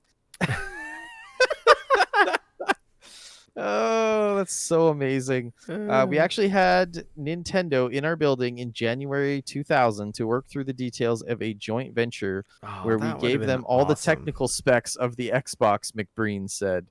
That's hilarious. The pitch was their hardware stunk, and compared to Sony PlayStation, it did. So the idea was, listen, you're so much better at the games portion of it with Mario and all that stuff. Why don't you let us take care of the hardware? But it didn't end up working out. That would have been awesome. Yeah. So there you have it. Apparently the Bloomberg piece Nintendo is knew quite a good like read. They just wanted to keep making their own unique hardware, and I don't know, they must have had a crystal ball knowing that they would just always they'd have these hits out of the park. Like, with say what you will about the Wii, it made Nintendo a lot of money. You know, the Wii U was a flop, but then the fucking Switch is another fucking, it outsold everything. PS5 and Series X. Well, the Switch hasn't yet, but it's on track to. But it's selling very well. It's been the top selling console for like a year. I just mean like compared to PS4 and stuff. Oh yeah. I wasn't mean that. I'm sorry. I meant to say it's outsold PS5 and Series X, the new systems. Sure, but that's because they can't get enough of those in the fucking people's hands. Still, it's selling like crazy. Yeah, no, for sure. Oh, I hope they do a Pro next year. There was a rumor. There was people kind of PPing on that rumor, like saying that they're not going to do a Pro version. And there was Well, rumors. There was a lot of rumors saying it was coming, and then apparently Nintendo's like, no, we're not doing anything. think about if you're Nintendo, you were maybe thinking that would be a good plan, right? And then this last year with the pandemic happening, and you've suddenly sold Oh, they'll just like delay it. you've sold 30%, 40% more Switches than you ever thought you would. At this point, you're like, do we really want to release a new one right now where we're literally selling out faster than we can make them still? And we've just increased our base by however many. Like, one, you'd piss off a lot of people because they just bought a Switch. Yeah. And two, you wouldn't be able to make them fast enough anyways. So you kind of be shooting yourself in the foot. So it wouldn't surprise me if that was maybe the plan, but they decided, hey, let's postpone that for a year and see where things are in a year. You know what I mean? Like, that to me makes the most sense. Yeah, there's no need to rush and So as much as I would love a Switch with a better screen and a better battery and more horsepower under the hood, at the same time it's unnecessary. yeah, exactly. It's not like I'm leaving my fucking house and taking my Switch with me. So that shit's just docked, man. That brings us to public service announcements. We got our PlayStation Plus games for January. This was announced last week while we we're on holidays, so sorry for being late. If you're on the Discord, you already knew this, but what do we got? We got This is a good lineup, man. This is a good lineup. We got Maneater, Shadow of the Tomb Raider, and Greedfall. Yeah. That's a great lineup. Like, I mean, while I think the two previous games in the Tomb Raider series are better, Shadow's still a great game. That's the Maneater was fun as hell. One, right? It is. Maneater was fun, if a little repetitive. And Greedfall, I haven't actually been able to play yet, but I've heard good things. I beat Maneater. That came out last year, right? It did. Yeah, I beat that. That was fun. I like Jerry's voice in there. I don't know the real actor's name, but Jerry from Rick and Morty does like the narration. Right. Yep. Which is quite humorous. So those are live now, by the way. Yeah, because we are in January now. Yep. Epic Game Store freebie. Jurassic World Evolution is still available now if you're watching this show. If you're listening to this live, yes, go grab it. Don't forget your Epic Game Store creator code, Geekoholics. And Crying Sons will be kicking in tomorrow. Yeah. So if you're listening to this on podcast feeds, that will be available by the time you listen to this. Exactly. And remember to use that creator code if you can. Enter it in there, please. We appreciate it. Heck yeah, we do. That brings us to our free-for-all section. Woo-hoo. Dane got a 3070. We already talked about that, so not much else. Dude. He'll have more to say next week when he gets to put it through its paces over the next week. Yeah. But Dane also got a new old mouse. Yes, my favorite mouse of all time has been this SteelSeries Sensei. They released this several years ago. They actually originally sent me a copy, which I wrote a review on. I loved it. It was an awesome mouse. It is the winningest esports mouse of all time. More esports games have been won using this mouse than any other mouse, which is pretty dope. I did not know that. That's a neat factoid. So you're going to start pulling your weight in Fortnite then? I already did. We won that. We won that game. I mean, that was clearly all me. I'm just kidding.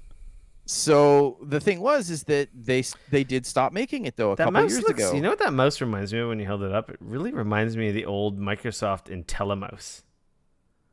This is actually an ambidextrous mouse, so it's. But it's so simple.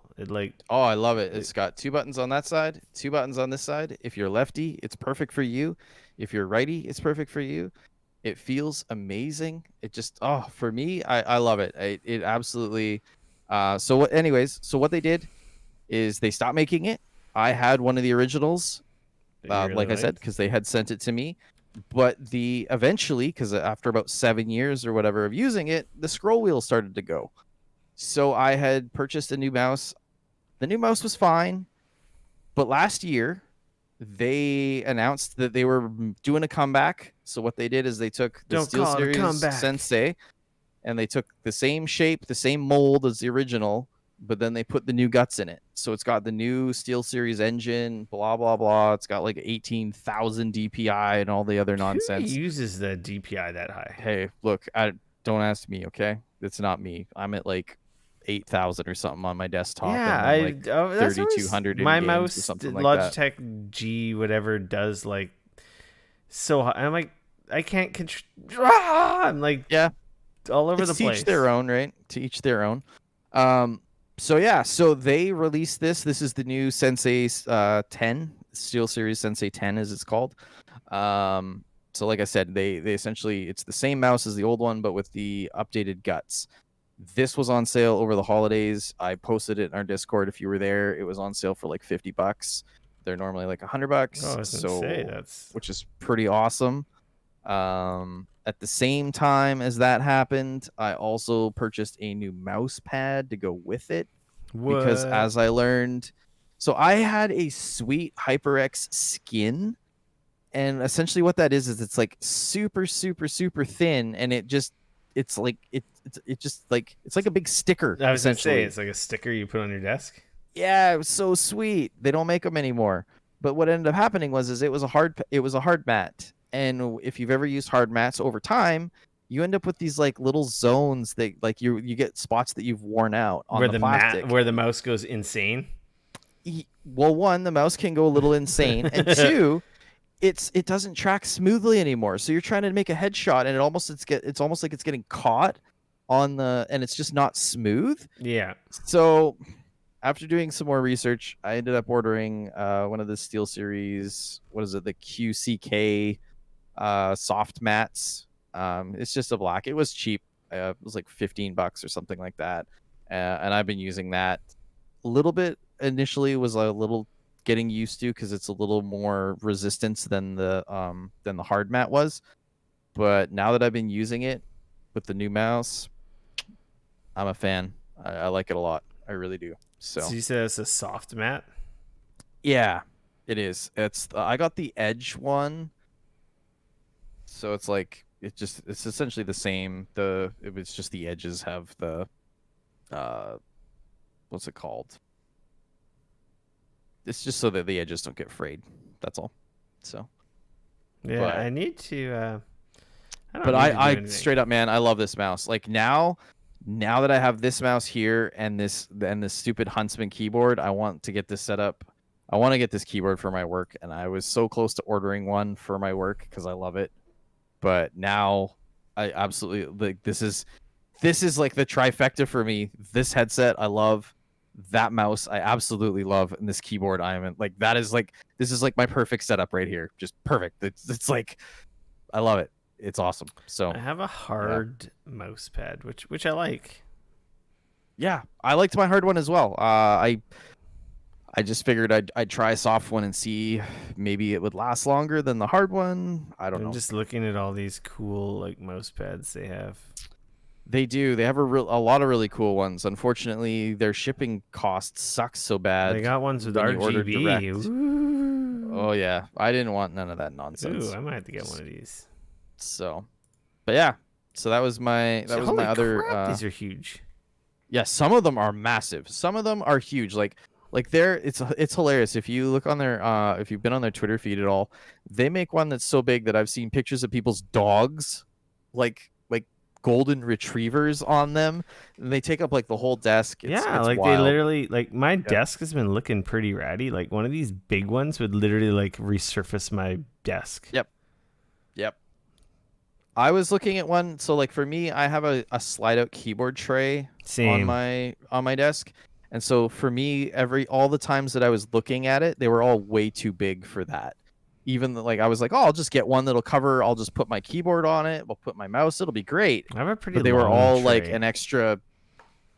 Just do some measuring. Yeah. Check your measurements, and it might be fine. For me, it was like I needed like an extra 8 inches on either side, and I'm like, well, I don't have that kind of space. So, yeah.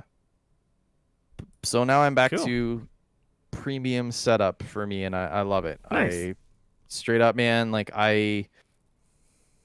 the only reason I did not buy this mouse at full price when it first came out was just because I had a mouse that worked and I couldn't really If it ain't justify it. broke. Exactly, right? It just But felt when like it's 50, but 50, what's $50? that was the thing. It was on sale, and I What's even told 50 the wife, I'm bucks? like, dude, it's on sale. And she's like, just buy it. And I was like, okay, and I did. I So got a new toy, but I won't talk about it much because I've talked about it in the past. yeah. I got the updated Pocket 2.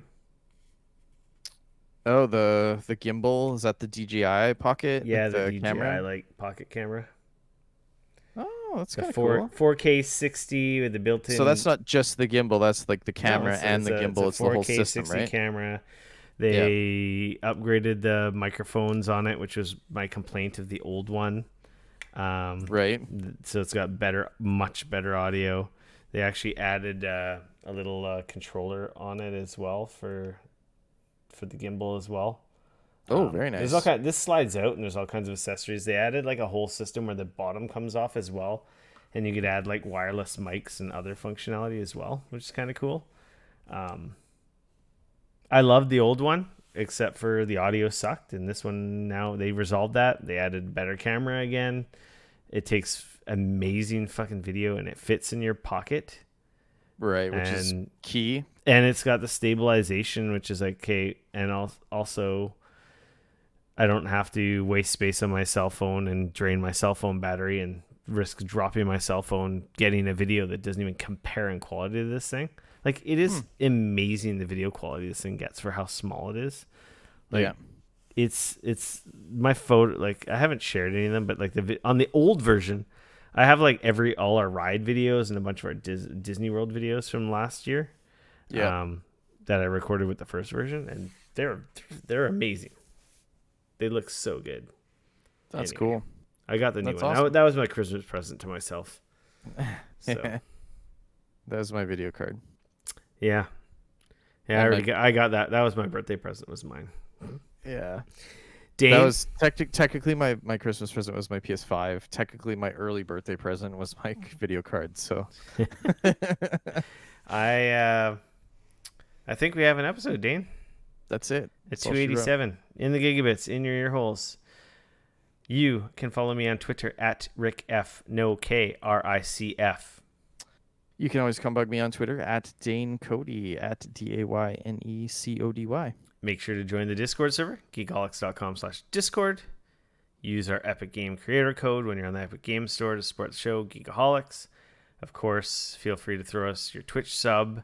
If you've got that Amazon Prime, you've got Prime Gaming, which gives you a free sub into our Twitch channel, which we stream on live every Wednesday, twitch.tv/Geekoholics.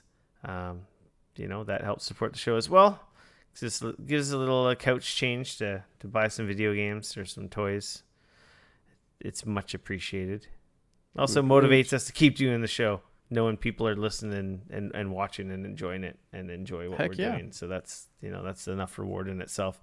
Hence why we never ask for anything much, because for the most part we just like doing it, because who doesn't like talking about video games? Yeah, exactly. Dane? That's it, man. And yeah, until next week, I'm going to say we're out. Happy New Year. Yeah, Happy New Year, everyone. Stay safe. Until next week. Peace.